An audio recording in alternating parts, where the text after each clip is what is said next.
Siksik-liglig at umaapaw at napakaraming biyaya ang darating sa inyo mga bossing. Positive ka lang mga bossing ko sa pamamagitan ng bigas na ito para magkaroon ng masaganang pamumuhay at ganoon din ang ating bawang at ganoon din ang ating dahon ng laurel. Gawin nyo po ito kung hindi araw ng Tuesday ay Friday nyo siya gagawin at sa umaga nyo lang ito gagawin. Magkakaroon kayo ng masaganang pamumuhay. Araw-araw na iaadya ko saan lagi ikaw ay suswertihin.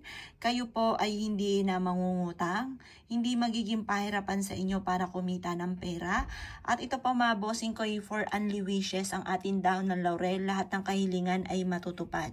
Ngayon pa mga bossing ko gamitan natin ng bigas. Ang bigas ay para magkaroon ng masaganang pamumuhay. Ang bawang naman po mga bossing ko para kayo po ay hindi po malasin.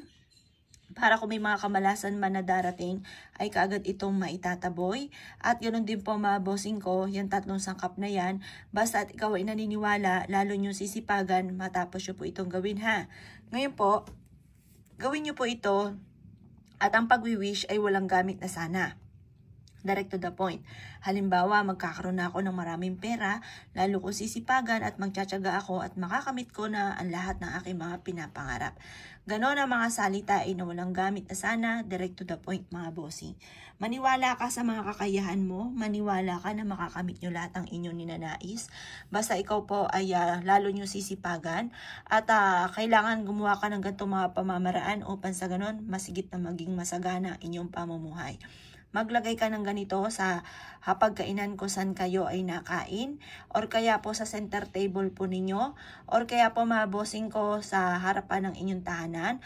Ang dulot nito ay swerte, masaganang pamumuhay, siksik-liglig at umapaw at maraming blessing ang darating po sa inyo. Kaya ako'y kinaniwala at nais po itong gawin, huwag ka na magpatumpik-tumpik pa.